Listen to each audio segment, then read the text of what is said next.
আমলাদের সঙ্গে ডিনারে মুখ্যমন্ত্রী। আজ নৈশভোজে আমলারা থাকবেন মুখ্যমন্ত্রী শুভেন্দু অধিকারী। সহকর্মী কৌশিক দাশগুপ্ত রয়েছে আমার সঙ্গে নিউজ রুম থেকে। সরাসরি কৌশিকের কাছে যাব। কৌশিক, এটা কি শুধুই সৌজন্য নৈশভোজ নাকি আলাদা এর কোনো গুরুত্ব রয়েছে? না, একেবারেই এটার অত্যন্ত গুরুত্বপূর্ণ এবং তাৎপর্যপূর্ণ একটা ডিনার। মানে নেহাতি একটা সৌজন্যের ডিনার বা সৌজন্যমূলক একটা সবাই মিলে একসঙ্গে হওয়া, একেবারেই তা নয়। এই যে ডিনারটা করতে চলেছেন মুখ্যমন্ত্রী আমলাদের সঙ্গে, এটা মনে করা হচ্ছে এটা হচ্ছে আমলাতন্ত্র থেকে ভয় আউট এবং ভরসা ইন, এইটা তৈরি করার একটা মঞ্চ। আমলাদের মনে যে ভয়ের পরিবেশ তৈরি হয়ে রয়েছে, গত সরকারের আমলে বারবার অভিযোগ উঠেছে যে আমলাতন্ত্র চলতো থ্রেট কালচার। আমলারাও যারা এই প্রশাসনের কাজ করতো তাদের মনেও থেকে যেত একটা থ্রেট কালচার। তাদেরও নানা রকম হুমকির মুখে পড়তে হয়েছে, তাদের অনেককে ভয়ে ভয়ে কাজ করতে হয়েছে। সেই ভয় যাতে আর কারুর মনে না থাকে, সেই জন্য এবার আমলাতন্ত্রেও ভয় আউট এবং ভরসা ইন। একেবারে কৌশিক, এখান থেকেই জানতে চাইব কেন সাধারণ মানুষের আস্থা ফিরেছে, তারা ভরসা পেয়েছে, তারা ভরসা নিয়েই একেবারে সরাসরি মুখ্যমন্ত্রীর জনতার দরবারে পৌঁছে যাচ্ছেন, কিন্তু আমলাদের কেন ভয় পেতে হতো? কেন, কারণ কি? একদম সাধারণ মানুষের যে অনেকেই ভয়ে ভয়ে থাকতেন এবং সেটা গোটা রাজ্য জুড়ে যে এই ছবি ছিল, সে তো আমরা নানা সময় নানাভাবে দেখেছি। এবং সেই জন্যই বিজেপি স্লোগান তুলেছিল ভয় আউট এবং ভরসা ইন। সাধারণ মানুষের সেই ভয় যে কেটে গেছে, সেটার সবচেয়ে বড় প্রতিফলন আমরা দেখেছি ফলতায়। যেই ফলতায় গতকাল ভোট হয়েছে, গেরুয়া ঝড় একেবারে উড়িয়ে দিয়েছে তৃণমূলকে, এবং রাজ্য জুড়েই এবার বিজেপি গেরুয়া ঝড় দেখা গেছে।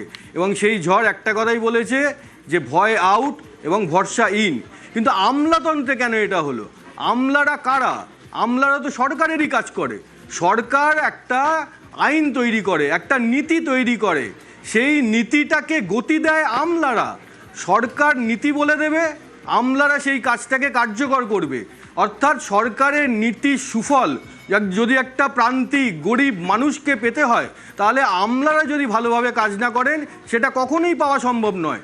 অর্থাৎ যেই সরকারের হয়ে আমলারা কাজ করছেন, সেই সরকারের আমলে সেই আমলাদের ভয়ে থাকতে হবে কেন? কিন্তু এটাই হয়েছিল, এটা আমরা বারবার দেখেছি। এমন একটা পরিবেশ তৈরি করা হয়েছিল যে প্রশাসনিক সভা হতো প্রকাশ্যে। সেই প্রশাসনিক সভায় তাবড় তাবড় আমলারা বসে থাকতেন, আইএএস অফিসার, আইপিএস অফিসার বসে থাকতেন।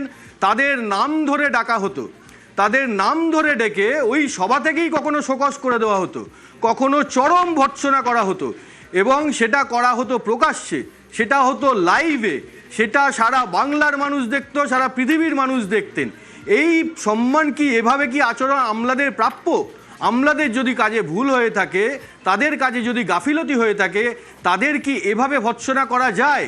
এই প্রশ্ন বারবার আমলা মহলে উঠেছে এবং বারবার দেখা গেছে, একাধিকবার এই অভিযোগ উঠেছে যে শাসকের মন জুগিয়ে যদি তুমি না চলতে পারো, কোনো আমলা যদি না চলতে পারেন, তাহলে তাকে রোষে পড়তেই হবে, শাসকের কোপে পড়তেই হবে। সর্বোচ্চ স্তর তো দূরের কথা, সামান্য একদম হয়তো মিডল স্টেজের বা মিডল টিয়ারের বা নিম্ন মানে তলার দিকের যারা নেতা, তারাও রীতিমতো হুমকি দিতে থাকেন, কারণ বার্তাটা ওপর থেকে আসে।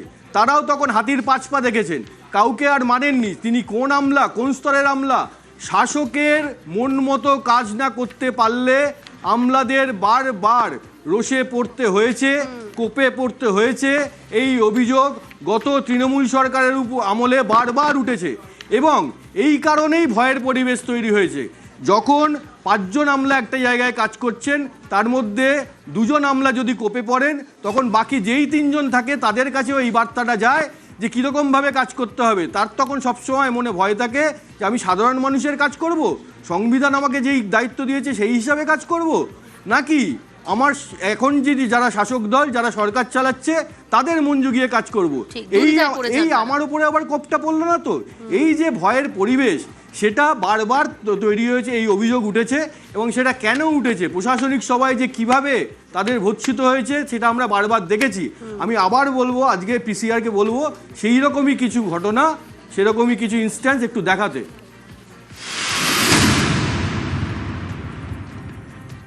তুমি ডিএম শুনতে পাচ্ছ? এটা কিন্তু তৃণমূল করেনি। যারা তোমার গভর্নমেন্ট নিচু তলার কালেকশন করে, তারা কালেকশন করে গভর্নমেন্টকে টাকাটা জমা দেয় না, কিছুটা দেয়, বাদ বাকিটা নিজেরা খেয়ে নেয়। কি জেলা চালাচ্ছ গো তুমি? এতদিন ধরে জেলায় আছো, হোয়াট ইউ আর ডুইং? আমার আইডিয়া চেঞ্জ হয়ে গেল। দেখে নিচ্ছি ম্যাডাম। এত কিছু দিচ্ছি মানুষকে, অথচ কিছু লোক এত লোভী কেন হয়ে গেছে? আর কত চাই? আমার পার্টির লোক হলে আমি 10-এর 4টে থাপ্পড় মারতাম।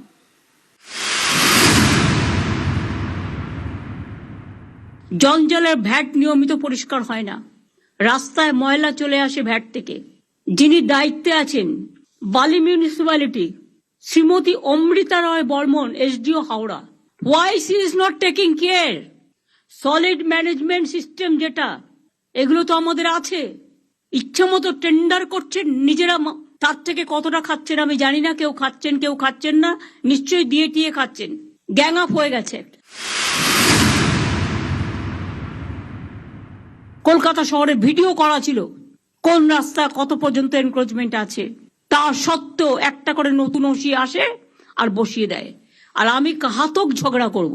আমি রাস্তায় গেলেই দেখতে পাই, পুলিশের চোখে পড়ে না, সব চোখে ঠুলি দিয়ে বসে আছে। হাওড়াতেও এসডিও আছে, নদিয়াতেও কুপার্স ক্যাম্প এসডিও রানাঘাট আছে, পূর্ব মেদিনীপুর হলদিয়াতেও এসডিও হলদিয়া আছে। তারা দেখে না কেন? কেন দেখে না? তাদের they have to take the responsibility. এদের কাছে শোকজ করো, ক্লারিফিকেশন চাও। এটাই শুভেন্দু অধিকারী মুখ্যমন্ত্রী হওয়ার পর কিন্তু শুরু থেকেই এই বার্তাটা দিয়ে গেছেন যে এইগুলো আর চলবে না, এই ছবিটা বদলাতেই হবে। আমলাদের যে প্রাপ্য সম্মান সেটা তাকে দিতে হবে। কোনো রকম কসমেটিক চেঞ্জ নয়, একটা অর্গ্যানিক ট্রান্সফরমেশন দরকার। উপর চেঞ্জ করলে হবে না, একেবারে কর্মসংস্কৃতিতে চেঞ্জ করতে হবে। সেই জন্যই উনি বারবার বার্তা দিচ্ছেন, বলছেন যে এই ছবি বদলাতেই হবে, এরকম আর চলবে না। একেবারেই কৌশিক, অর্থাৎ আমি মুখ্যমন্ত্রী পশ্চিমবঙ্গের, বাম দিকে ডিজিপি, ডান দিকে সিএস এইচএস আছে। আগের সিস্টেম হবে না। মিটিং এর মধ্যে অফিসারদের নাম ধরে ডাকা, মিটিং এর মধ্যে অফিসারদের তুমি তুমি করা, সরকারি আধিকারিকদের বসিয়ে রেখে পলিটিক্যাল স্পিচ দেওয়া, সরকারি অফিসারদেরকে রেখে তাদের যে ক্যাডারের যে ডিসিপ্লিন রয়েছে, trend, what to do what not to do, এদের বলা আছে।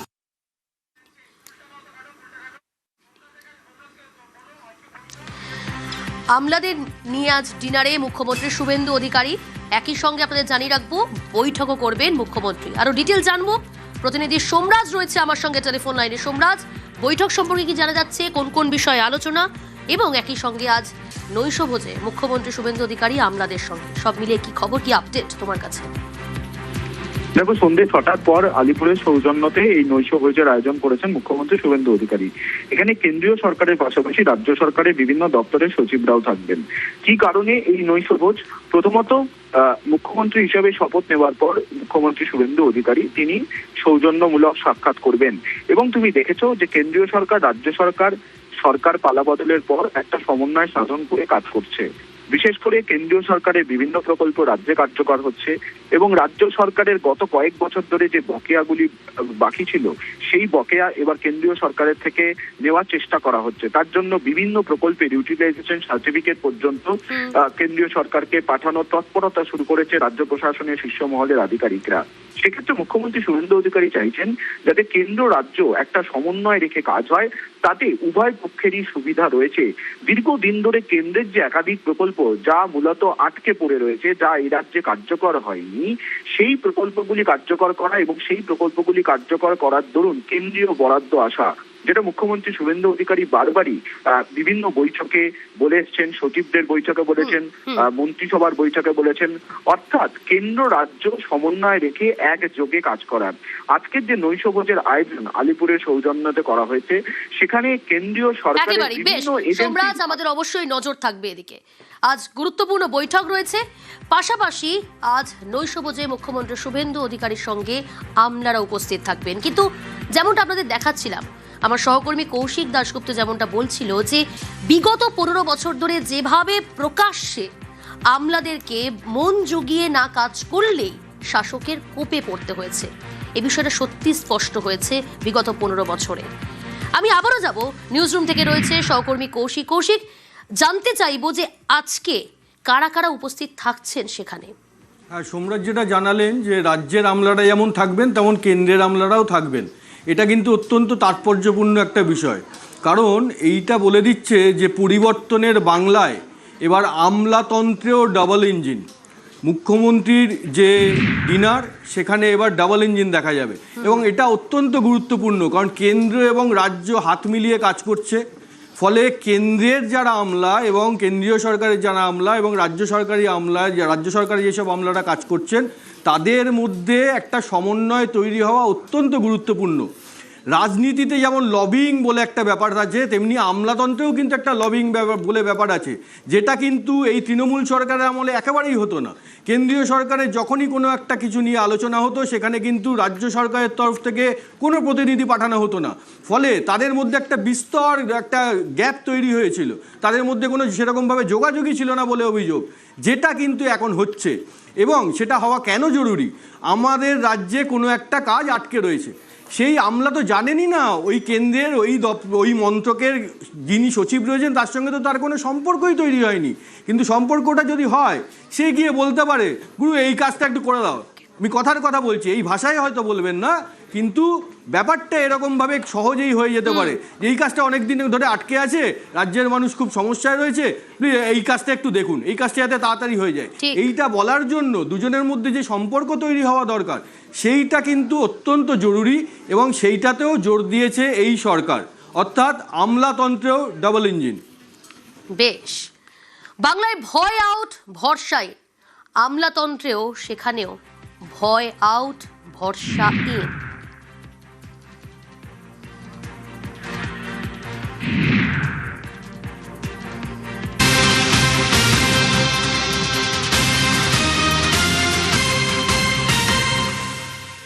আরো একটা গুরুত্বপূর্ণ খবর দিয়ে আপনাদের, আগামীকাল উন্নয়ন পর্যালোচনা বৈঠকে মুখ্যমন্ত্রী শুভেন্দু অধিকারী।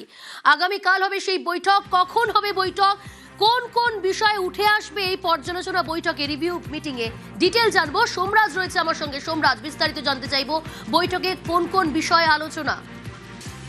দেখো, আগামীকাল 3 জেলা নিয়ে রিভিউ বৈঠক করতে চলেছেন মুখ্যমন্ত্রী শুভেন্দু অধিকারী, যেটা সূত্র মারফত জানা যাচ্ছে। আগামীকাল উত্তর 24 পরগনা জেলা, নদিয়া জেলা এবং হুগলি জেলা, এই 3 জেলা নিয়ে রিভিউ বৈঠক করবেন মুখ্যমন্ত্রী শুভেন্দু অধিকারী। কল্যাণীতে এই রিভিউ বৈঠক করা হবে। তুমি দেখেছো যে মুখ্যমন্ত্রী শুভেন্দু অধিকারী তিনি উত্তরবঙ্গে গিয়ে উত্তরবঙ্গের জেলাগুলির সঙ্গে প্রশাসনিক বৈঠক করেছেন, তারপর দুর্গাপুরে গিয়ে দক্ষিণবঙ্গের জেলাগুলির সঙ্গে প্রশাসনিক বৈঠক করেছেন, হাওড়াতে গিয়ে হাওড়া জেলার সঙ্গে প্রশাসনিক বৈঠক করেছেন। এবার উত্তর 24 পরগনা, নদিয়া এবং হুগলি, এই 3 জেলা নিয়ে প্রশাসনিক বৈঠক করতে চলেছেন মুখ্যমন্ত্রী শুভেন্দু অধিকারী। কাল সকাল 11টার সময় এই বৈঠক হবে কল্যাণীতে, যেটা সূত্র মারফত জানা যাচ্ছে। এই 3 জেলার উন্নয়নমূলক প্রকল্প এবং রাজ্য সরকারের তরফে যে নতুন প্রকল্পগুলি কার্যকরী করা হচ্ছে এবং এই 3 জেলার যে জেলাগত যে সমস্যাগুলি রয়েছে তা নিয়ে বিস্তারিত পর্যালোচনা করবেন মুখ্যমন্ত্রী শুভেন্দু অধিকারী এবং এই বৈঠক করার পর আগামীকালই তিনি কলকাতায় ফিরে আসবেন। বেশ,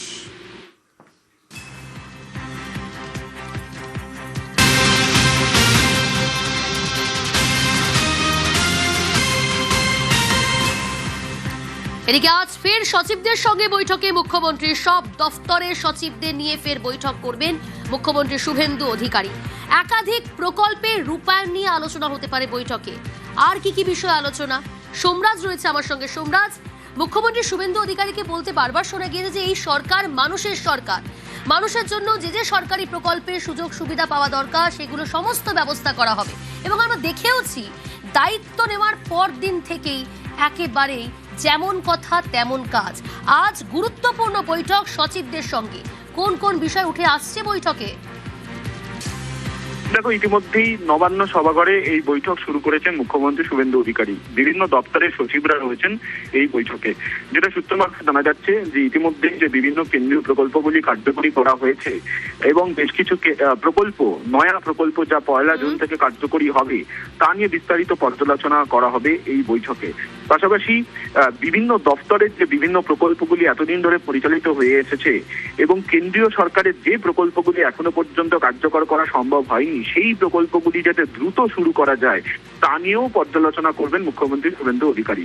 ইতিমধ্যেই নবান্ন সভাঘরে এই বৈঠক শুরু হয়েছে, মূলত দপ্তর ধরে ধরে পর্যালোচনা করা হচ্ছে এই বৈঠকে, তেমনটাই সূত্র মারফত জানা যাচ্ছে। বেশ সোমরাজ।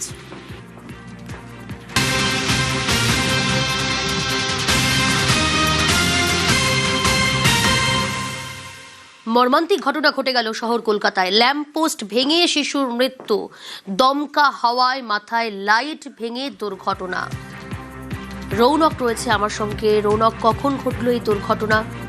দেখো, সকাল 7টা নাগাদ হেস্টিংস উড়ালপুরের নিচে এই শিশু এবং তার পরিবার বসবাস করতেন। হঠাৎই দমকা হওয়ায় যে উঁচু বাতিস্তম্ভ রয়েছে, সেই বাতিস্তম্ভর একটি লাইট খুলে পড়ে এবং নিচেই শিশুটি খেলাধুলো করছিলেন, তার মাথায় এসে পড়ে।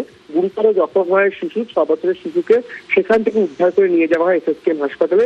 পরবর্তীতে এসএসকেএম হাসপাতালের চিকিৎসকরা মৃত ঘোষণা করেন। গোটা ঘটনাস্থলে ইতিমধ্যে কলকাতা পুলিশের আধিকারিকরা পৌঁছেছেন, কর্ডন করে রাখা হয়েছে এবং গাফিলতি কিভাবে খুলে গেল সেই লাইটটি বা এর পেছনে অন্য কোনো কারণ রয়েছে কিনা গোটা বিষয়টি ইতিমধ্যে কিন্তু খতিয়ে দেখা হচ্ছে কলকাতা পুলিশের তরফ থেকে।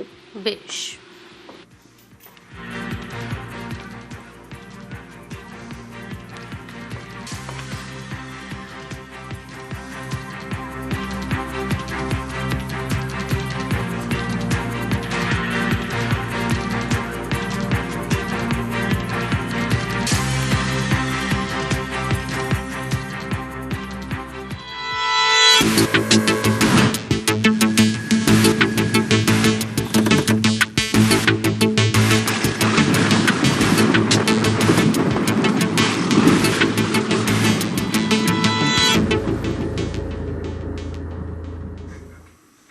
এবার আপনাদের একটু ওয়েদার আপডেট দিই। দেখুন, ভ্যাপসা গরম, কিন্তু সকলের মনে এই প্রশ্ন যে বৃষ্টি কবে থেকে হবে, হাওয়া কি বদল হবে বাংলায়? হলে কবে থেকে বৃষ্টির দেখা, কবে থেকে হাওয়া বদল, ডিটেল জানবো।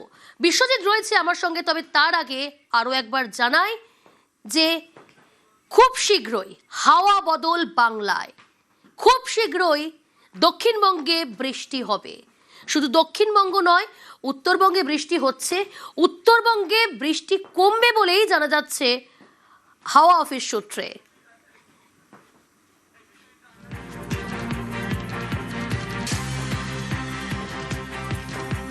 আবহাওয়া দপ্তর সূত্রে যে খবর পাচ্ছি, বুধবার ফের হাওয়া বদল বাংলায়, অর্থাৎ দক্ষিণবঙ্গে বাড়বে বৃষ্টি, উত্তরে কমবে দুর্যোগ। 27শে মের পর হাঁসফাঁস গরম থেকে কিছুটা মুক্তি পাবে দক্ষিণবঙ্গ। বুধ থেকে শনি পর্যন্ত দক্ষিণের জেলায় জেলায় ঝড় বৃষ্টি। বৃহস্পতিবার শুক্রবার কলকাতায় কালবৈশাখী, আজকাল দক্ষিণে বিক্ষিপ্ত বৃষ্টি। আরো বিস্তারিত জানবো, জানাবে বিশ্বজিৎ রয়েছে প্রতিনিধি।